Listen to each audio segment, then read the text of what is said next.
Ah, vous êtes réveillé, vous, le matin, hein? Donc, reprenons ce schéma, puisque j'ai vu qu'il vous parlait pas trop.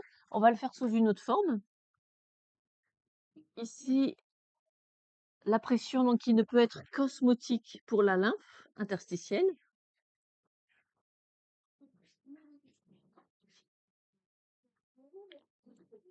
Et puis, pour le sang, mais je vais additionner d'emblée les deux composantes. La pression du sang.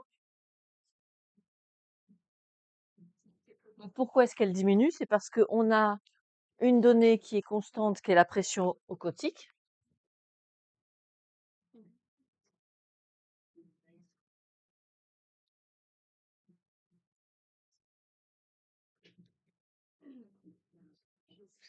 Donc, elle est constante, elle bouge pas, mais on a surtout la pression hydrostatique physique qui chute. Donc, elle, c'est Poiseuille qui nous dit que puisqu'on est en train de passer dans un petit tuyau 4 à 16 micromètres de diamètre sur 1 millimètre, qui est quand même relativement long, la composante physique va chuter, la pression ocotique, elle est relativement constante. Et donc après, pour savoir dans quel sens se font les échanges, vous avez juste à faire la différence. Donc la pression dans le sang est supérieure à la pression dans la lymphe, et bien on va avoir une sortie de liquide. Donc c'est pas de la diffusion, c'est bien de la convection, puisqu'on est juste en train de réfléchir sur des pressions. Et puis inversement, quand la pression de la lymphe sera supérieure à la pression du sang, donc ça c'est ce qu'on appelait la filtration. Et sur l'autre partie du capillaire, la pression de la lymphe est supérieure à celle du sang, et donc là on aura une entrée, une réentrée, et donc c'est ça qu'on a appelé la réabsorption.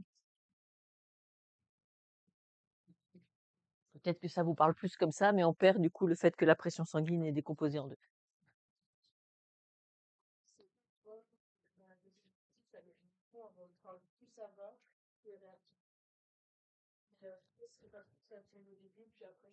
Ah, c'est juste une sorte de pression. C'est plus tu te déplaces le long d'un tuyau, plus la pression physique chute selon la loi de Poiseuille. Donc c'est pour ça que la composante physique, elle chute au fur et à mesure qu'on s'éloigne. Sur physique.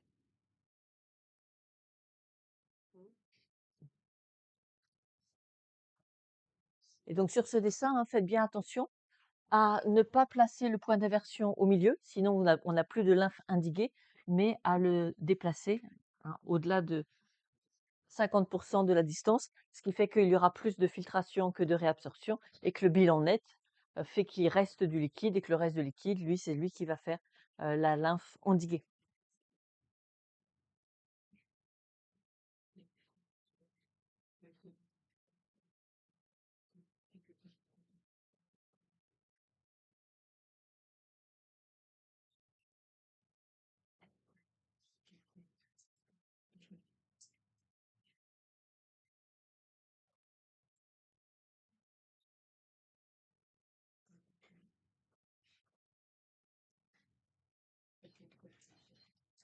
Donc on voit là, donc c'est pas du tout une histoire de diffusion, de transport, rien de tout ça. Hein, c'est de la pure physique. Vous avez une passoire, vous avez des différences de pression, et donc le liquide, il passe la passoire dans un sens, dans l'autre, et tout ce qui est dedans en solution et qui est suffisamment petit sort et re-rentre. Réentrée ou entrée, c'est pareil.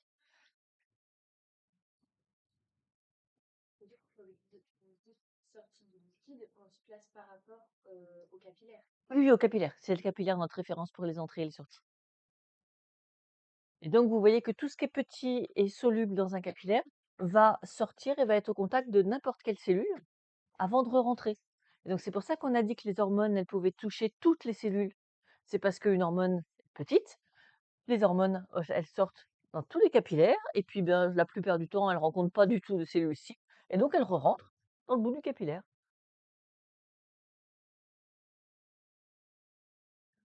Bien sûr, il n'en est pas de même pour les nutriments, ils sortent, mais ils sont fixés par la cellule. L'oxygène aussi est fixé par la cellule, ce qui fait que là, on ne va pas les retrouver dans l'autre sens.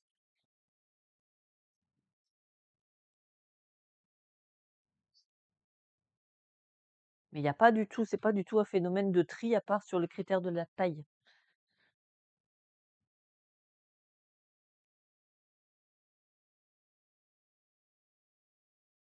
Donc dans les échanges, vous avez tendance à confondre les échanges cellulaires et les échanges transcapillaires.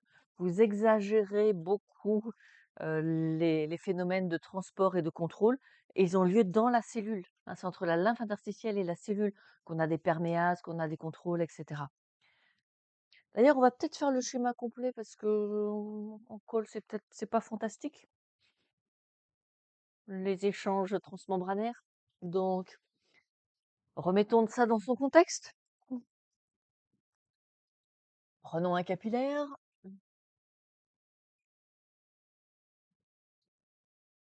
Comme ça, vous verrez bien en plus la différence de nature d'échange, que les échanges sont tout à fait. Alors, un capillaire qui n'est pas dans les poumons, hein. C'est pas pareil pour les poumons et pour les autres. Un capillaire standard quelconque, hein. Donc, bien sûr, on a du sang qui passe. On sait que ça va produire de la lymphe interstitielle.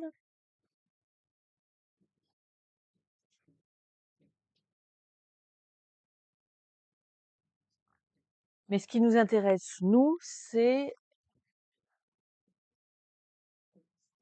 une cellule standard de cet organisme. Donc, on a vu le principe selon la loi de Poiseuille, c'est que comme la pression sanguine va chuter du fait que c'est juste du liquide qui passe dans un tuyau, on va avoir au début filtration et que donc tout ce qui est petit et soluble sort. Donc, le petit et soluble en question, ben, c'est l'oxygène qui est dissous, ce sont les nutriments et ce sont les hormones. Tout ça est emporté par le flux de liquide, hein, tout simplement parce que, on si on parle, des hormones hydrosolubles, bah, elles sont solubles. Les nutriments, c'est tout un tas de petits, monomères solubles aussi, donc ça tout ça sort. L'oxygène passe directement à travers la membrane de la cellule, hein, donc là, on est sur de la diffusion simple.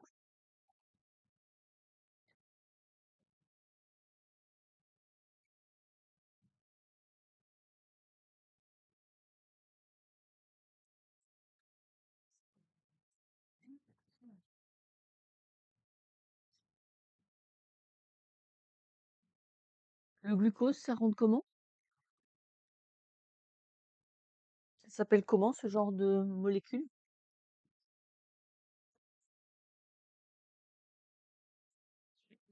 Une perméase et le type de transport?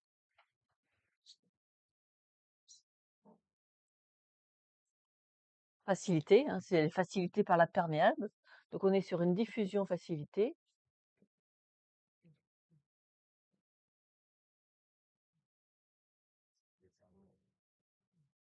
Il existe quoi d'autre comme diffusion de facilité quand c'est pas une perméase? C'est un canal? Comment on fait une distinction entre canal et perméase? La courbe, mais plus précisément. La perméase arrive à saturation parce que on a un site d'interaction. Le canal n'arrive jamais à saturation parce que vous n'avez pas un site de fixation pour l'ion. Il passe à travers un trou, donc on n'arrivera jamais à saturation. Et c'est comme ça que vous pouvez identifier les protéines pleines, qu'on va appeler les perméases, et les canaux qui font un trou à travers lequel passe la structure. Donc j'ai vu que vous avez pris l'habitude d'appeler les aquaporines des canaux sans mettre les guillemets. Un canal, au sens strict, ça fait passer que des ions. Donc si vous utilisez le terme canal à eau, mettez des gros guillemets autour de canal pour l'aquaporine. Effectivement, ça ressemble du point de vue structural. C'est un pore, alors c'est beaucoup plus gros comme pore, hein. C'est un gros pore qui laisse passer de l'eau, mais classiquement, le terme canal est réservé aux ions. Donc quand on dit canal à eau, c'est vraiment un abus de langage et c'est pour ça qu'on met des guillemets. Donc n'oubliez pas de les mettre. Les acides aminés, ça rentre comment? C'est différent, c'est pareil?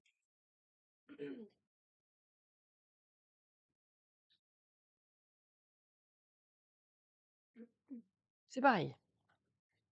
Bien sûr que c'est pas la même perméase, hein. Donc tout ça va faire le métabolisme de la cellule et puis hormones, fixation ou non, bah, ça dépendra. Est-ce qu'il y a un récepteur? Donc là, on va faire exprès le cas où il y a pas de récepteur. L'hormone est quand même sortie puisqu'elle est soluble, hein. Elle est soluble, elle est plus petite que 4 nanomètres, c'était le seul critère. Donc évidemment que l'hormone est sortie. Mais cette cellule n'est pas sa cellule cible. Donc elle ne se fixera pas. Elle va effectivement baigner dans la lymphe interstitielle, rencontrer la cellule, mais comme la cellule n'a pas de récepteur, bah, l'hormone, elle ne se fixe pas. On va supposer que cette cellule est une cellule assez standard, donc elle fait la respiration,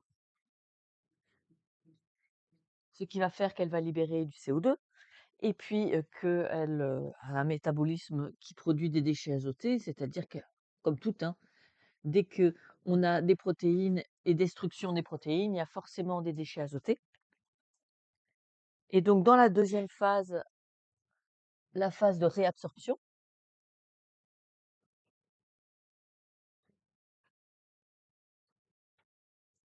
eh ben, c'est le même système.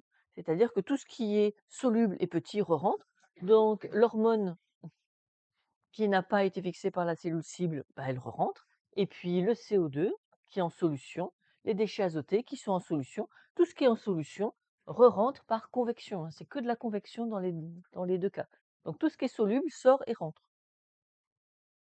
Donc vous voyez qu'il y a pas de phénomène particulier. Les seuls phénomènes particuliers que l'on a évoqués, c'est pour les lipides parce que les assemblages lipoprotéiques sont trop gros.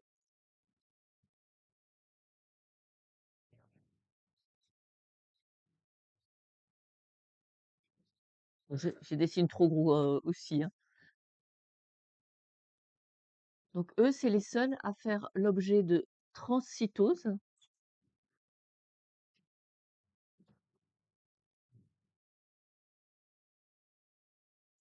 Donc quand ils arrivent, ce sont des assemblages lipoprotéiques de haute densité.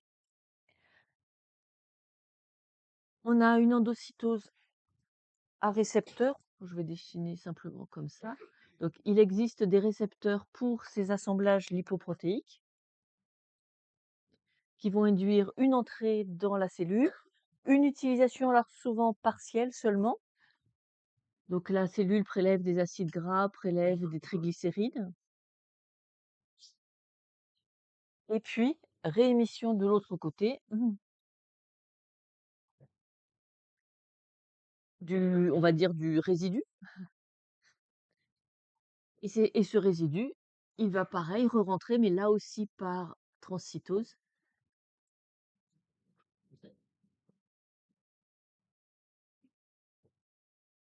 Et donc pour les lipides, il y a du contrôle, mais vous voyez que pour tout ce qui n'est pas lipidique, il y a pas de contrôle. Hein, vous voulez mettre du contrôle partout, mais l'entrée et la sortie des capillaires n'est contrôlée que pour les lipides. Il y a Sinon l'essentiel se fait de façon purement physique par convection. C'est la cellule qui contrôle par contre les entrées et les sorties.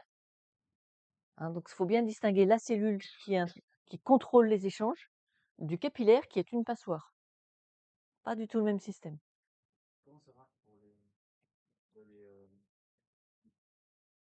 Alors ces assemblages lipidiques c'est une endocytose par récepteur, donc dans les deux cas, hein. Donc on a vraiment un contrôle pour leur sortie des capillaires et on a un contrôle pour leur entrée dans la cellule.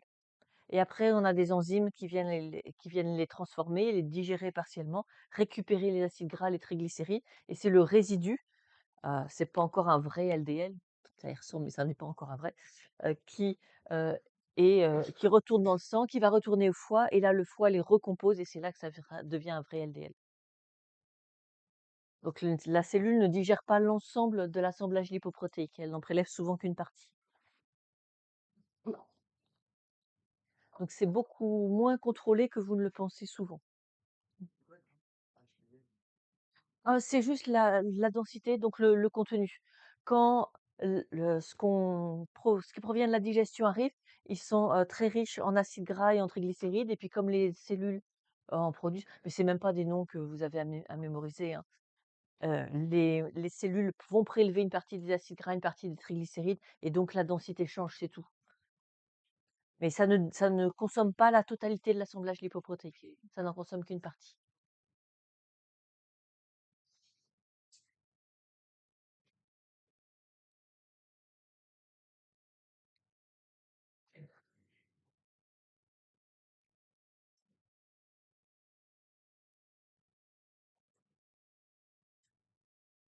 Donc, à mettre en gros quelque part, parce que dans un mois, vous allez vouloir remettre des transporteurs partout sur ces capillaires et oublier que c'est de la convection et que c'est de la passoire.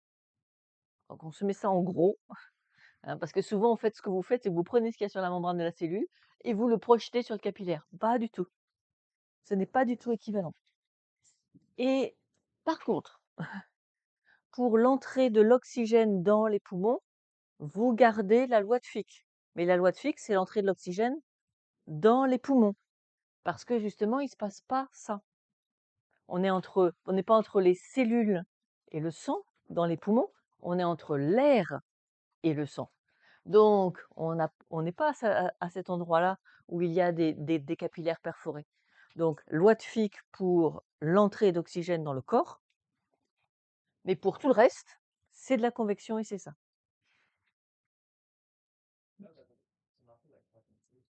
La trocytose, c'est qu'on a endocytose d'un côté, ça forme une vésicule qui traverse la cellule, exocytose de l'autre.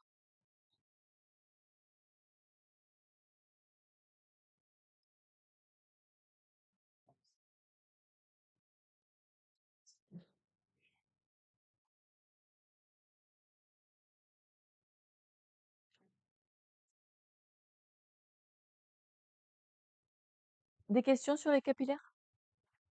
Non. Donc, quittons les capillaires pour aller dans les toutes petites veines, les vénules qui vont fusionner et qui vont finir par donner les veines. Donc, le rôle de ce nouveau segment, puisque sont les veines, c'est de collecter le sang et de le ramener au cœur. Et on va voir que c'est pas si simple. Et que là, Poiseuille échoue totalement à nous expliquer pourquoi le sang arrive à retourner au cœur.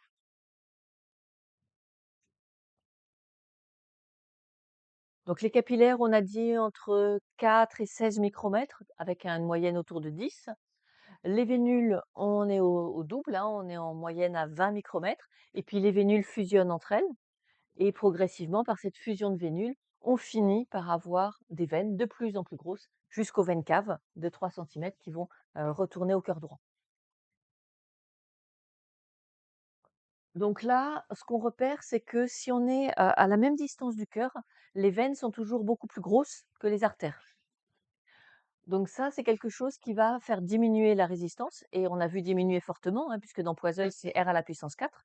Augmenter un tout petit peu le rayon, c'est vraiment faire chuter drastiquement la résistance. Donc la particularité des veines, c'est qu'il y a très peu de résistance à l'écoulement, contrairement aux artères.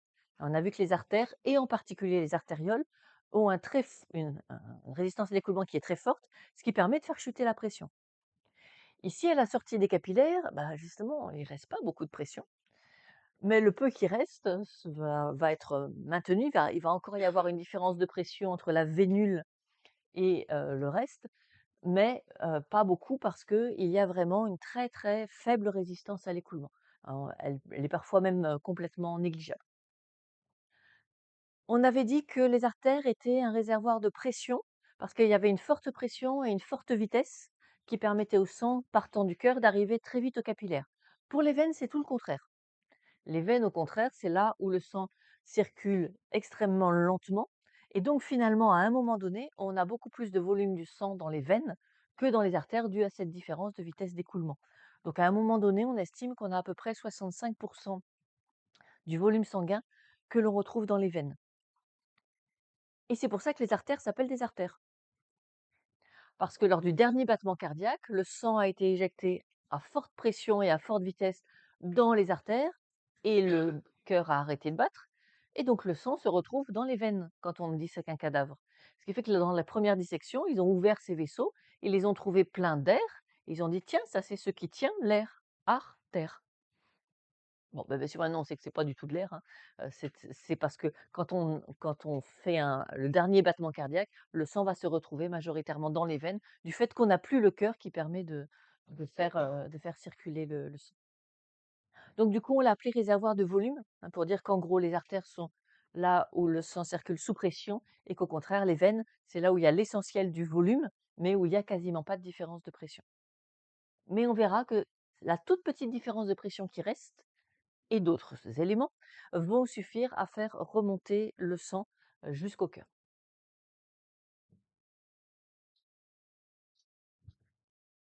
Donc regardons pourquoi les veines ont une si faible résistance à l'écoulement, contrairement aux artères.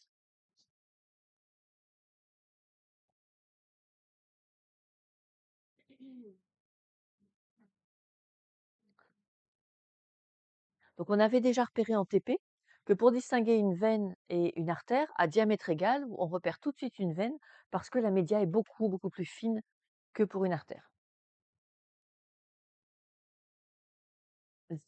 Par contre, l'adventice, elle, elle est beaucoup plus développée et on voit beaucoup moins de cellules musculaires. Donc nous, on fera comme s'il y avait quasiment pas de cellules musculaires, c'est-à-dire que quand on va travailler sur le contrôle de la pression artérielle, nous, on va cibler uniquement les cellules musculaires des artères pour le contrôle de cette pression artérielle, ce qui ne nous permettra pas de comprendre comment travaillent les médecins, parce que les médecins essayent de ne pas cibler les cellules musculaires des artères, il y aurait trop d'effets secondaires.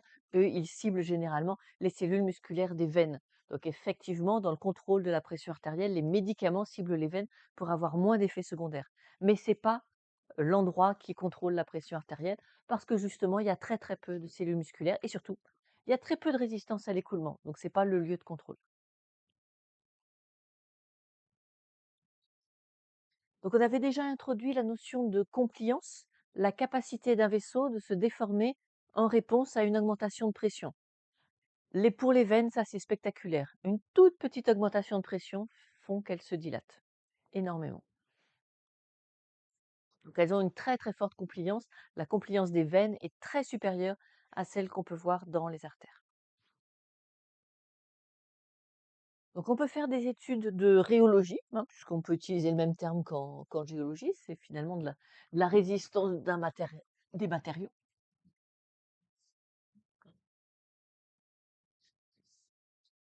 Donc ici, on les a mis exactement dans le même sens que ce que vous avez vu en géologie. Donc c'est-à-dire qu'entre d'habitude, on met la cause en abscisse et on met la conséquence en ordonnée. Mais les spécialistes des matériaux, ils ont l'habitude d'inverser et de mettre le paramètre qu'ils contrôlent, donc la cause, ici la pression, en ordonnée et ce qu'ils mesurent en abscisse. Donc faut bien penser à ne pas inverser cause et conséquence. Donc ici, on a prélevé des artères, on a prélevé des veines, on a changé la pression dans leur lumière, et ça c'est l'expérimentateur hein, qui joue avec ça. Et ensuite, on observe les variations de rayons que l'on obtient par ces variations de pression. Donc on va essayer de regarder ce qui se passe dans les valeurs physiologiques. 6 kPa, c'est la pression systolique quand le cœur est au repos, dans les artères. 16,5, c'est la pression systolique dans les artères. Mais repérez que la pression veineuse, c'est entre 0 et 3-4 kPa maximum. Hein, donc on n'est pas du tout dans les mêmes gammes de pression. Imaginons que la média des veines soit structurée comme la média des artères. Pour les valeurs correspondant aux variations de pression des veines, vous n'auriez quasiment pas de variation de diamètre. Mais ce qu'on voit, c'est que effectivement, la compliance des veines est spectaculaire parce que pour des variations de 3-4 kPa, on a des variations énormes de leurs rayons. Donc c'est là qu'on voit la très très forte compliance des veines par rapport aux artères. Mais ce qu'on repère, c'est qu'il y a quand même une possibilité hein, de compliance pour les artères dans la gamme physiologique. Mais c'est bien plus faible que les variations que l'on peut observer pour les veines, en pourcentage de déformation et surtout en degré de compliance. Alors ce qu'on repère pour tous les vaisseaux, que ce soit des veines ou que ce soit des artères, c'est qu'en gros, on peut modéliser les résultats par deux droites. Donc, pour les veines, la deuxième partie n'a pas de réalité physiologique, ça ne correspond pas aux gammes de pression qui existent. Mais je vous rappelle que l'expérimentateur, il fait ce qu'il veut pour essayer de comprendre comment fonctionnent les molécules. On a souvent intérêt à les placer à des valeurs qui n'existent pas. Vous avez étudié la saturation de l'hémoglobine en oxygène pour un tas de valeurs qui n'existent pas dans le corps. Donc, on va démontrer plus loin, hein. On va reprendre ce que vous avez vu en première année et on va voir que finalement, il aurait fallu tester le début et la fin de la courbe. Le milieu, ça servait juste à comprendre l'allostérie. Ben là, c'est pareil. Pour travailler sur la pression des veines, on aurait dû faire que le premier segment. Il n'y a que ça qui existe en vrai. Mais on n'aurait pas compris qu'il y a du collagène si on n'avait pas testé des valeurs irréalistes qui n'existent pas dans l'organisme. Donc on repère que les veines, comme les artères, ont cette, cette courbe où au début on a une forte compliance et puis ensuite la compliance se réduit, hein, puisqu'on va avoir des variations de diamètre beaucoup plus faibles pour les mêmes variations de pression. Et donc ils se sont dit: «Bah, peut-être qu'on peut expliquer toutes ces propriétés plutôt par la matrice extracellulaire que par les cellules», parce que là, on gardait toutes les cellules musculaires au repos. Donc on ne peut pas, expliquer les résultats par des contractions, hein. Les cellules musculaires sont parfaitement au repos. Donc ils se sont dit: «Bah, peut-être que on peut expliquer ça par la matrice extracellulaire». Là, on n'a que 2 protéines dans cette matrice. On a l'élastine d'une part, on a le collagène d'autre part.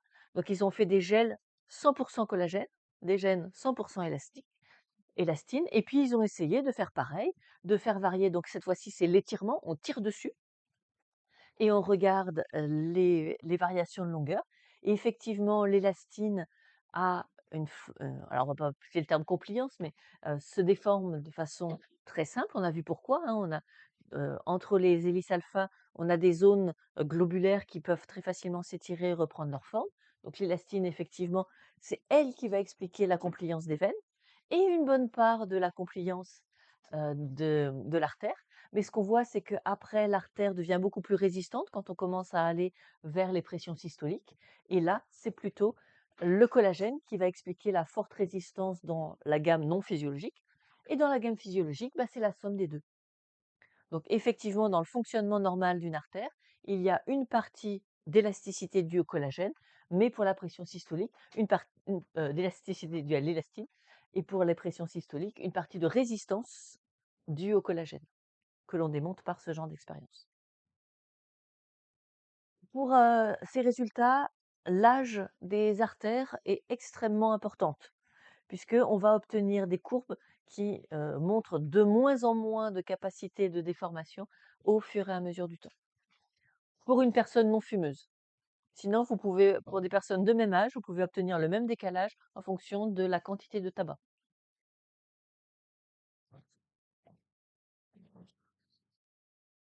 Bon, ça va le faire en TP.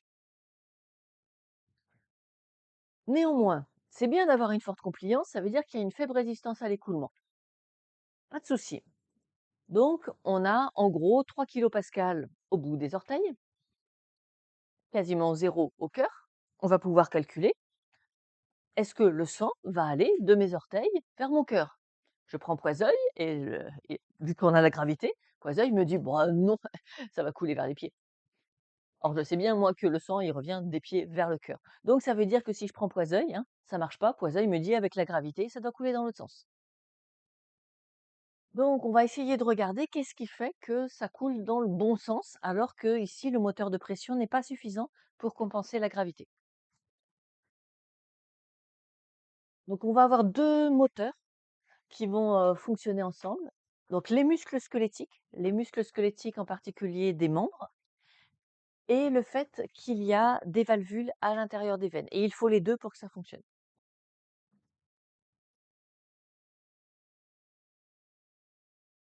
Donc je sais plus qui me demandait hier pourquoi on a les jambes qui gonflent. C'était Alice peut-être? Non? Ah c'est oui. Donc effectivement, quand, on marche pas, dans un avion par exemple, plusieurs heures, on a les jambes qui gonflent et on vous recommande, s'il n'y a pas de turbulence, de faire des allers-retours et de marcher dans l'avion. Pourquoi est-ce qu'il faut marcher? Pour avoir ce retour veineux? Bah, parce qu'on a énormément de petites veines sous la plante des pieds. Chaque fois que vous marchez, vous écrasez cette série de veines et donc on va avoir le sang qui mécaniquement va remonter. Mais ça, on est à la cheville, hein, on n'est pas encore au cœur. Comment ça va aller de la cheville jusqu'en haut? Bah, vous avez des muscles dans les mollets, vous en avez dans la cuisse. Chaque fois que vous marchez, les muscles se contractent. Et comme justement les veines sont très facilement déformables, quand un muscle se contracte et que vous avez des veines pris dans les muscles, ce qui est exactement l'anatomie de la jambe, bah, chaque fois qu'ils se contractent, ils écrasent une portion de veine. Et quand ils se relâchent, eh bien, la portion de veine peut reprendre sa forme. Si vous n'avez pas de valvule, la belle affaire, hein, ça va rien faire. Seulement, il y a des valvules à intervalles réguliers sur les veines. Donc, chaque fois que vous avez des muscles qui se contractent, ils viennent écraser ici le sang et donc le propulser un petit peu plus haut. Et ensuite, quand ils vont se relâcher, bien sûr, le sang a tendance à revenir, mais il y a une valve. Et donc, ça fonctionne comme un cliquet, hein, c'est définitif. Le sang qui a été expulsé vers le haut va être dans ce segment. Et puis, ainsi de suite. Et ensuite, on a encore d'autres muscles, ça va passer au segment suivant, et ainsi de suite. Et ici, quand ça se relâche, ça fait même un phénomène d'aspiration pour le segment d'avant. Et donc, c'est la contraction et le relâchement des muscles qui vont écraser, propulser le sang un peu plus loin, et en se relâchant, aspirer le sang qui est en dessous. Et ça marche que dans un sens parce que ce sont des valves. Et c'est comme dans le cœur, hein, c'est juste du conjonctif, c'est parfaitement passif. Le sang pousse dans un sens, les valves se plaquent sur les côtés, le sang reflue, il les réétale et il les ferme. Donc entièrement passif et uniquement du conjonctif. Et donc c'est pour ça qu'il faut faire de l'activité musculaire et en particulier de la marche. Sinon, on a effectivement le sang qui va stagner dans les veines.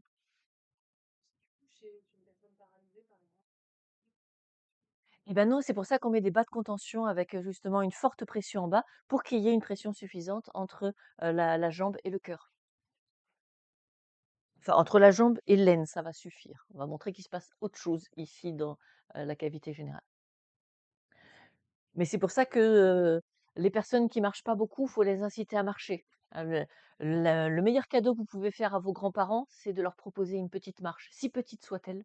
C'est ce qu'il y a de mieux pour leur santé parce que justement, ça va refaire circuler tout ça. Et le fait de refaire circuler le sang des veines est vraiment quelque chose de très protecteur pour le système cardiovasculaire.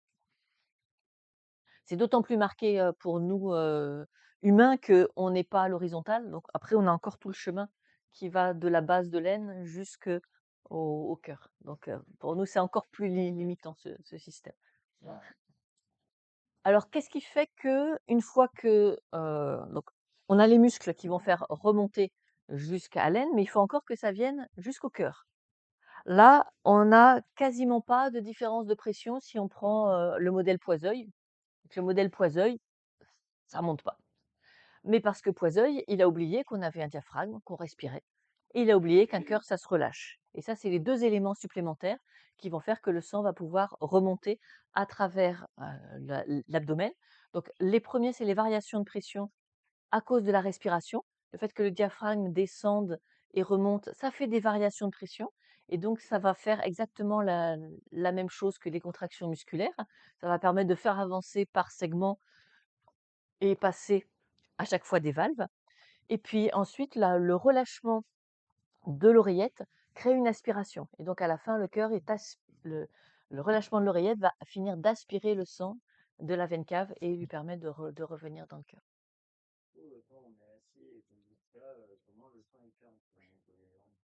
Ben, il stagne. Il stagne. Alors heureusement, vous pensez être complètement immobile, mais vous n'êtes pas immobile. De temps en temps, qu'est-ce que vous faites? Vous faites des trucs avec vos muscles, hein, sans vous en rendre compte. Et puis, il y en a qui tapent du pied, il y en a... Vous n'êtes pas si immobile que vous pensez, en réalité. Mais si on était parfaitement immobile, eh ben, ce serait seulement à la pause que ça reviendrait circuler, parce qu'avec la différence de pression, vous allez arriver au milieu du mollet, pas plus, hein. Après, ça s'arrête. Mmh.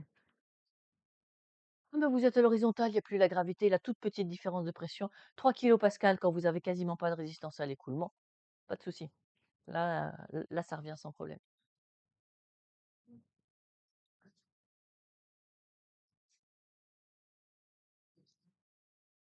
Donc les différences de pression moyennes entre le pied et le cœur, ça dépasse souvent pas à peine plus qu'1 kilopascal.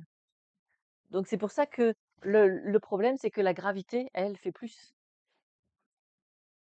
Donc chez la plupart des gens, hein, les différences de pression, clairement, ça va pas suffire à faire revenir. Il faut vraiment être en position allongée pour que ça suffise, hein. Sinon ça marche pas. Donc de fait, quand on a trop de sédentarité, le sang stagne dans les veines. Or les veines, elles sont compliantes. Alors normalement, elles sont compliantes, c'est-à-dire qu'elles se déforment, mais qu'elles sont élastiques. Mais s'il y a vraiment trop de sang qui stagne trop souvent, elles vont être trop souvent dilatées, elles vont perdre de leur élasticité, et c'est ça qu'on appelle une varice. Une varice, c'est des veines qui se dilatent et qui ont perdu leur élasticité, donc qui gonflent. Donc, à part le côté esthétique, c'est pas bien grave, si ce n'est que la paroi a des risques de rupture. Et donc, c'est pour ça qu'on les enlève, c'est à cause des risques de rupture et donc d'hémorragie due à la rupture des varices. Et puis, c'est surtout autre chose qui est embêtant, c'est que quand on a une grosse poche comme ça, le sang il stagne. Et comme on l'a dit, le sang qui ne circule pas à haute vitesse, toutes les hématies se mettent à coller les unes aux autres. Et donc, on va avoir des amas d'hématies qui risquent de remonter sous cette forme dans le cœur. Le cœur, il s'en fiche, ouais, mais pas les poumons. Et donc, si on a des blocs d'hématies qui arrivent dans les poumons, là, on risque du coup de boucher les artères pulmonaires.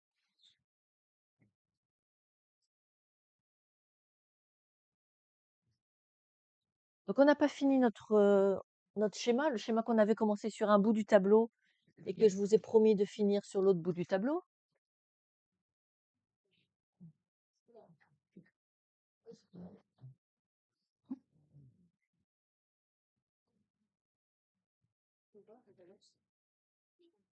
Donc, on avait dessiné des capillaires,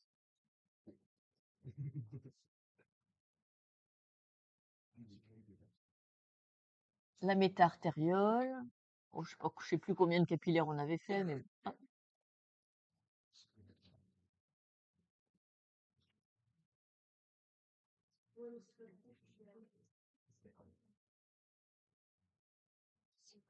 donc tous ces capillaires qui vont refusionner dans des vénules, faites-les quand même de gros diamètre pour bien que les vénules soient de plus gros diamètre que les artérioles, hein, puisque c'est un de nos arguments.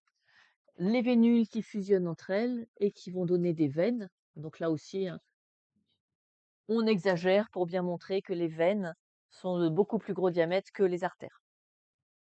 Mais surtout, sur le segment des veines, ce qu'il faut absolument mettre, hein, sinon ça ne fonctionnera pas, il faut mettre des valvules. Et puis pour se souvenir de ce qui fait vraiment le déplacement, on va même rajouter des muscles à côté.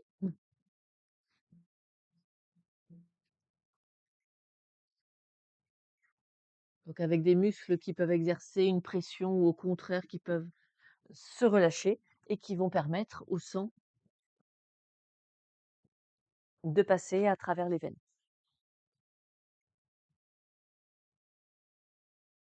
Donc là, en termes de diamètre, on est sur des diamètres beaucoup plus élevés que les artères à même distance du cœur. Donc on a dit que ça, c'était important parce que c'est ce qui fait qu'il y a une si faible résistance à l'écoulement. Donc très peu de résistance à l'écoulement.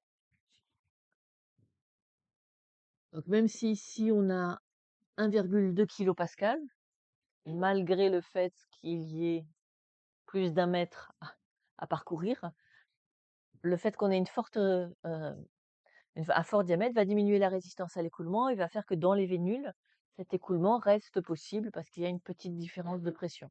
Mais dans les grosses veines, ben, ça ne va pas suffire et c'est là qu'il y a les valves et c'est là qu'il y a les muscles. Donc dans les muscles, il y a les muscles squelettiques habituels, hein, ceux des jambes. Et puis il y a le diaphragme. Donc à l'intérieur de l'abdomen, les variations de pression sont dues au fait que le diaphragme monte et descend et crée des variations de pression. Les vénules doivent s'arrêter là où il y a des valves. Les valves, c'est une particularité des veines, des grosses veines. En termes de médias, donc bien sûr, il y a une média, hein, c'est ce qui va permettre de distinguer un capillaire d'une vénule. Mais par rapport aux artères, elle est fine et surtout, elle permet d'avoir une très très forte compliance. Et c'est ça qui fait que la résistance à l'écoulement est aussi faible, c'est que dès qu'il y a une petite augmentation de pression, la veine se dilate et donc la résistance à l'écoulement disparaît. Donc une très forte résistance, une très faible résistance à l'écoulement par une forte compliance. Et on a vu que dans le cas des veines, cette compliance, elle est entièrement portée par l'élastine. Il n'y a pas de résistance à l'écoulement parce que, oui, il y a du collagène dans la paroi des veines, mais ça n'intervient pas pour les gammes physiologiques.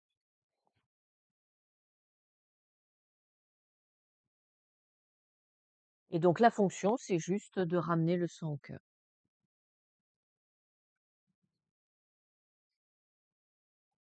Mais ça se fait à faible vitesse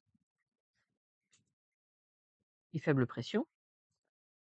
Et donc c'est pour ça qu'à un moment donné, il y a 65 du sang qu'on retrouve dans les veines, parce que là, on est sur un système lent qui va certes ramener le sang, mais ça prend beaucoup plus de temps on a plus de moteur physique, on a plus beaucoup de différence de pression. Alors, en fait, j'ai pas très bien compris ce que c'était la faible résistance à l'existence. La faible résistance à l'écoulement des veines est due au fait que déjà structurellement, elles ont un gros diamètre. Ça, c'est un premier élément qui va diminuer la résistance à l'écoulement. Le deuxième élément, c'est que dès qu'il y a une petite augmentation de pression, elles se dilatent. Et comme la résistance à l'écoulement, c'est la loi de Poiseuille et c'est 1 sur R puissance 4, dès qu'on augmente un tout petit peu le diamètre, forcément, on fait chuter la résistance à l'écoulement. Donc ça veut dire que même si quand on dort à l'horizontale, même si on a une différence de 1,2 kPa dans l'orteil et 0, en fait, moins quelques kilopascales quand l'oreillette est reposée, bah ça suffit parce qu'on n'a pas de résistance à l'écoulement. Mais tu mettrais un segment artériel entre tes orteils et ton cœur, jamais le sang revient. Trop de résistance à l'écoulement et donc le sang stagnerait à un endroit.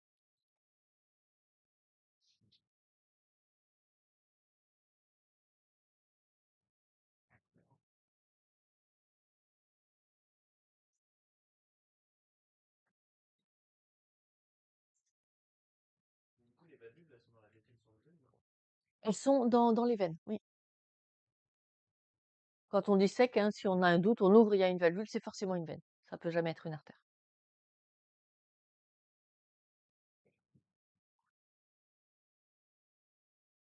Donc les vénules n'en ont pas, mais les grosses veines en ont toutes.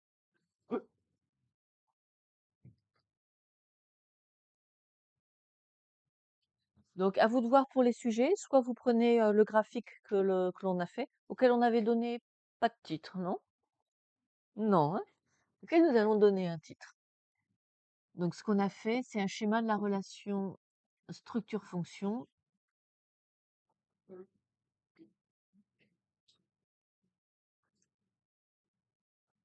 des segments vasculaires.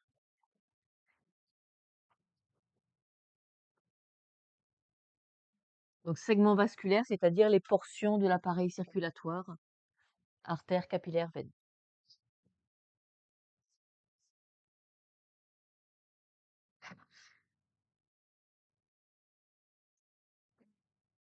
Donc, soit vous le représentez sous forme graphique, ce qu'on a fait, soit vous le représentez sous forme de tableau. C'est la même chose. Mais le biologiste préfère généralement que vous le dessiniez.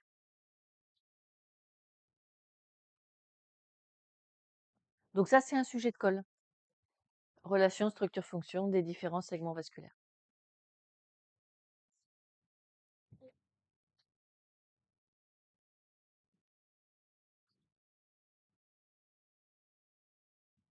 Donc ici, c'est une autre façon de le représenter, un petit peu plus graphique, où il y a eu une petite astuce de représentation, à savoir que le cœur a été coupé en deux, avec un cœur droit d'un côté, un cœur gauche de l'autre, pour que ce soit plus simple et qu'on n'ait pas deux boucles à faire, mais du coup, une seule boucle qui se dessine. Et donc avec le schéma des artères élastiques, comment on arrive au capillaire dans les organes, le retour veineux qui amène au cœur droit, et puis ensuite, on va au cœur, on va au poumon et on retourne au cœur gauche. Donc j'ai rajouté ici un élément qui peut-être vous turlupine depuis la dernière fois. Il y a de la lymphe, ok, elle circule dans le corps, mais où va-t-elle à la fin? Eh ben, elle va dans la veine cave, elle retourne au sang, elle retourne au cœur.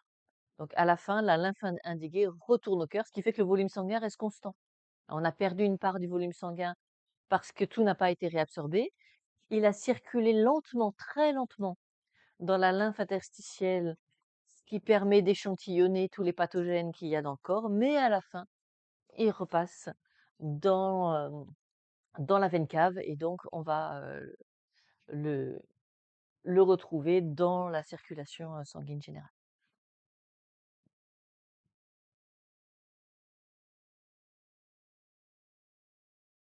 Donc ça nous donne un schéma au repos, on va dire, hein, c'est le fonctionnement de base de la circulation sanguine. Mais maintenant, ce qu'on aimerait avoir, c'est une vision un petit peu plus dynamique de cette circulation sanguine, puisque de temps en temps, elle change. Et qu'est-ce qui fait qu'elle va changer? Donc pour ça, on va s'intéresser surtout à la pompe dans un premier temps, et puis on s'intéressera aux vaisseaux. On retournera sur les vaisseaux dans un deuxième temps.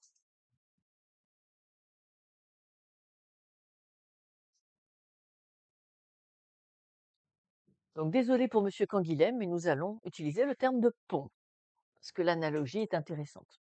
Même si elle est un peu limitée, on est d'accord avec lui.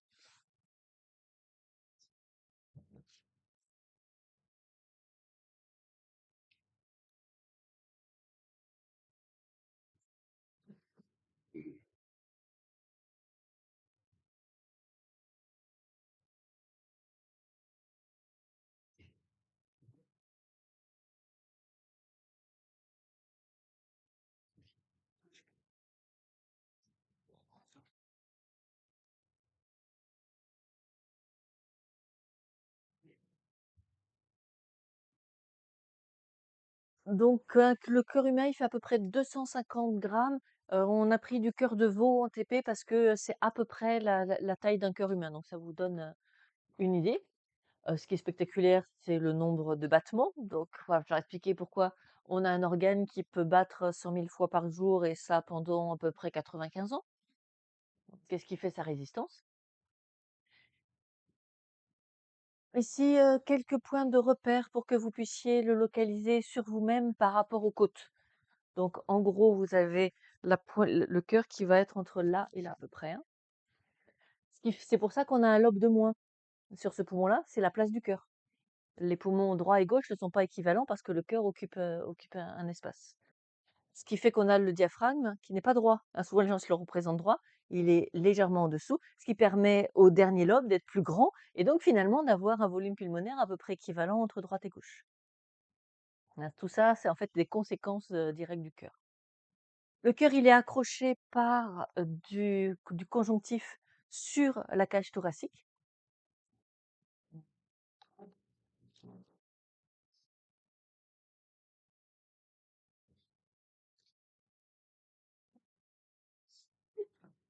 Voilà.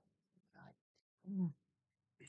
Et comme on l'a vu en TP, il est constitué de 4 cavités. Donc je vous rappelle que c'est pas une spécificité des mammifères, hein. Les oiseaux ont aussi un cœur entièrement cloisonné à 4 cavités.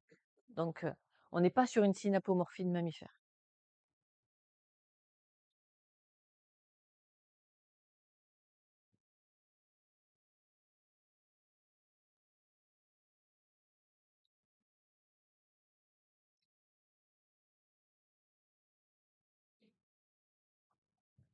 Donc c'est grâce au cœur qu'il y a 2 circulations unidirectionnelles, la petite circulation vers le poumon, la grande circulation qui est la circulation heu, générale. Et ce qu'on va essayer de voir, de comprendre, c'est comment le cœur réalise justement sa fonction de pompe. Donc ça évidemment en TP on peut pas, hein. Donc ici c'est une simulation, c'est pas une vraie vidéo. Donc on va vous demander d'essayer d'observer les battements du cœur pour essayer de comprendre comment ça marche. Est-ce que vous arrivez à trouver une règle, on va dire?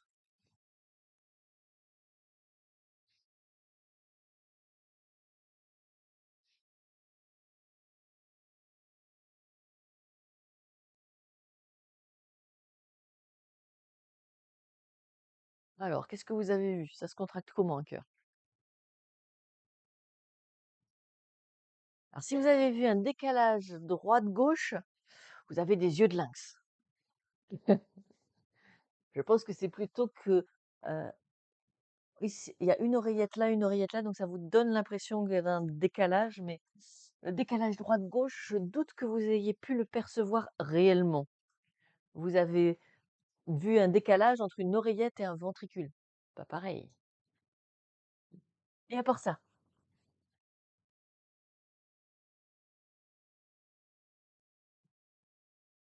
recommençons.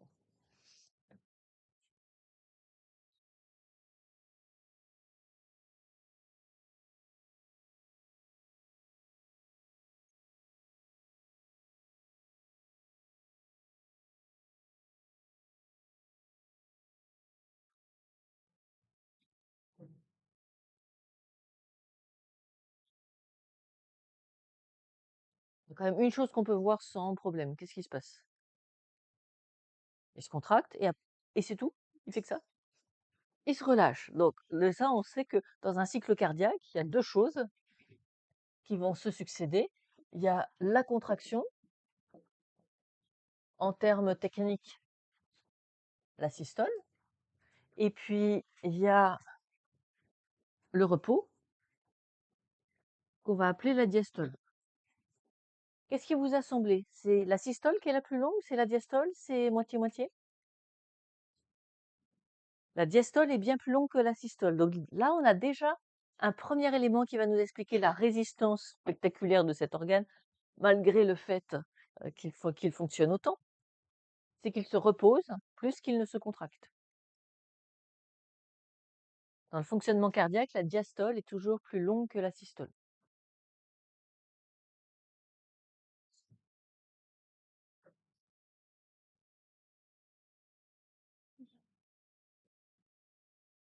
Alors, on va essayer d'aller un petit peu plus loin avec une échographie, peut-être que vous verrez mieux. Donc, les oreillettes sont là, les ventricules est là, et on voit les valves.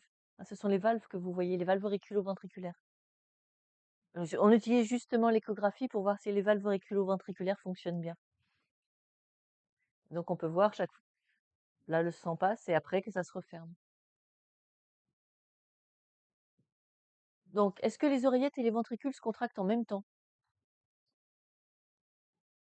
Ah, c'était ça qu'on essayait de voir.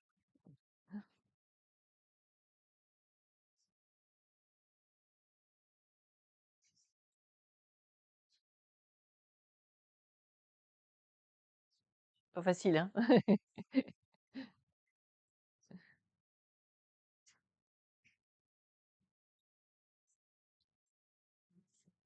Pas facile. Sur un cœur humain, c'est pas évident. Sur un cœur de grenouille, ça se voit beaucoup mieux. Donc en fait, non, ça se contracte pas en même temps. Donc quand on va dire systole, il va falloir dire systole de quoi? Parce que si vous dites systole du cœur, ça n'a pas de sens, puisque les oreillettes et les ventricules se contractent pas en même temps. Donc on va devoir rajouter des noms. La systole, elle est soit auriculaire, soit ventriculaire. Et donc si vous prendre un code couleur pour la systole, on va dire systole auriculaire, systole ventriculaire. Et ensuite, repos. Mais la repos aussi, diastole de qui? Parce que pendant que l'un s'est contracté, l'autre il s'est reposé. Donc la diastole auriculaire, c'est tout ça.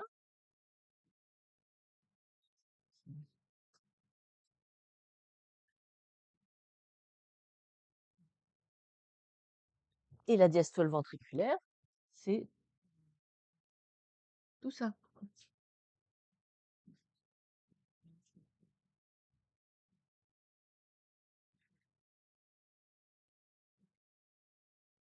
Donc souvent, quand vous entendez parler de diastole, systole du cœur, en fait, généralement, les gens parlent de diastole et systole du ventricule.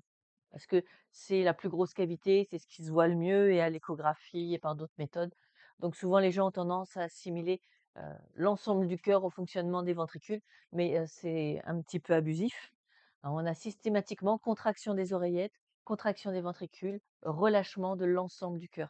Mais quand le ventricule est contracté, l'oreillette est relâchée, et réciproquement. Donc ça, c'est ce qu'on va appeler un cycle cardiaque, puisque sans cesse, on a ces 3 phases qui se succèdent: contraction des oreillettes, contraction des ventricules, repos complet. Donc le repos, quand il y a les 2 à la fois, c'est trouver encore un autre code couleur. Donc les 2, ça s'appelle une diastole générale. Pour dire qu'il y a aussi bien l'oreillette que le ventricule qui sont au repos.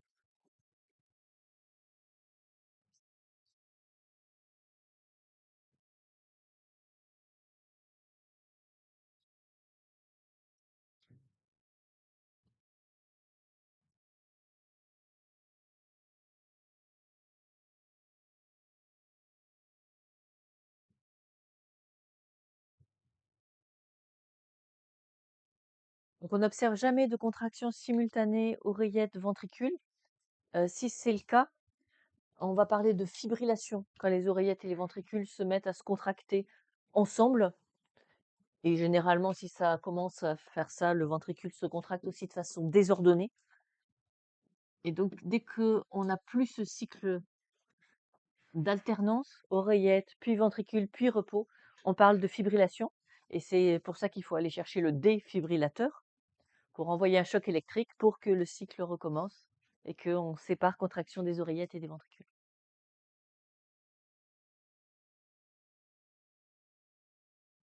Donc ça, il va falloir qu'on explique pourquoi. Hein, pourquoi c'est toujours désynchronisé, pourquoi c'est toujours d'abord les oreillettes, puis quand les oreillettes sont relâchées, le ventricule alors seulement se contracte. Donc, il y a un délai. Autre chose qu'on va devoir expliquer, c'est pourquoi il y a toujours une diastole. Le- Après s'être contracté, les cavités se relâchent systématiquement. Et puis autre chose, vous repérez que j'ai pas fait figurer droite ou gauche. Les deux oreillettes droite et gauche se contractent en même temps, les deux ventricules droite et gauche se contractent en même temps, à une micro-fraction de seconde près. Il y a un micro décalage entre les deux oreillettes, mais sinon, ce que nous ne sommes pas prêts de voir à l'échographie, les deux oreillettes en même temps, les deux ventricules en même temps. En fibrillation, on va montrer que à ce moment-là, le cœur ne se remplit pas bien. Donc, si on a contraction simultanée oreillette-ventricule, le ventricule ne va pas être bien rempli. Mais ce qui est bien plus embêtant, c'est quand c'est la fibrillation ventriculaire. Donc là, ça veut dire que le ventricule est presque tout le temps en contraction. Or, pour son fonctionnement, on va montrer que c'est aussi important le relâchement que la contraction. Et donc, ils ne se contractent pas bien. Du coup, ils éjectent très peu de sang. Et donc, le problème, c'est surtout pour le cœur lui-même qui est entièrement aérobie et pour le cerveau aussi qui est entièrement aérobie. Mais heureusement, il suffit d'un choc électrique la plupart du temps pour relancer. Donc, repérez que pour chacune des cavités, le temps de repos est supérieur au temps de contraction. Ce sont des organes qui se reposent systématiquement. Donc ça, c'est pas comme les muscles striés squelettiques, vous pouvez les garder contractés. Muscle cardiaque, jamais. Après une contraction, toujours un relâchement. Donc ça aussi, il va falloir l'expliquer.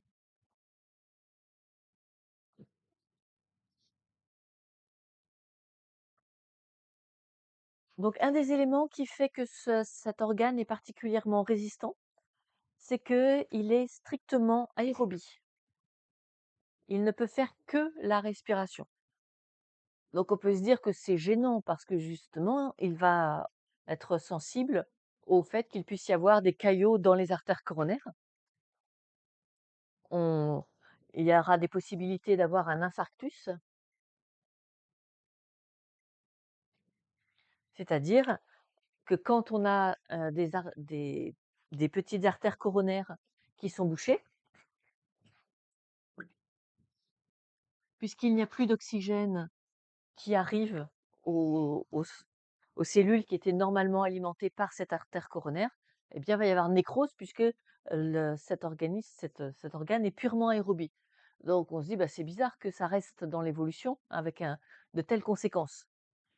Seulement, pensez maintenant aux organes musculaires qui ne sont pas aérobies. Vos muscles striés squelettiques, quand ils fonctionnent un peu trop, qu'est-ce qui se passe? Vous accumulez le lactate, accumulez aussi d'autres déchets ça change le pH.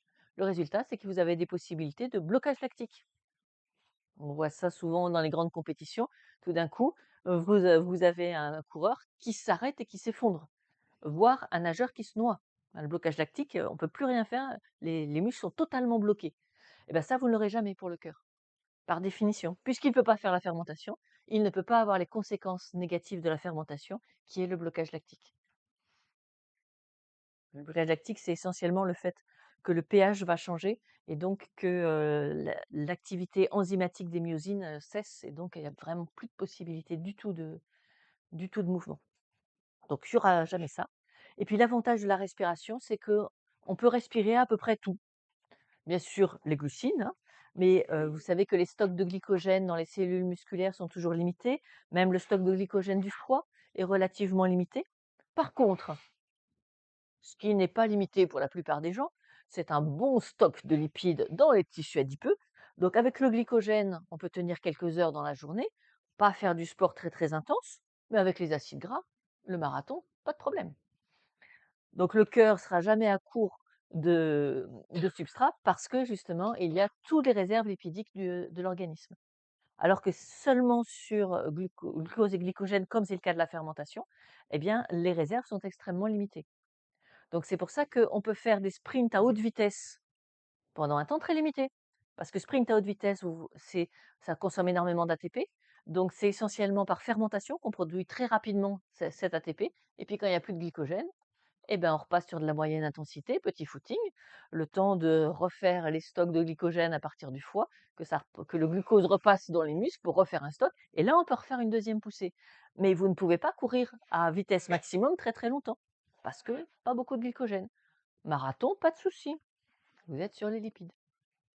Donc, il y a des avantages dans les 2 cas, mais dans le cas du fonctionnement du cœur, qui est un fonctionnement long, continu, évidemment, la respiration est clairement un avantage par rapport à la fermentation.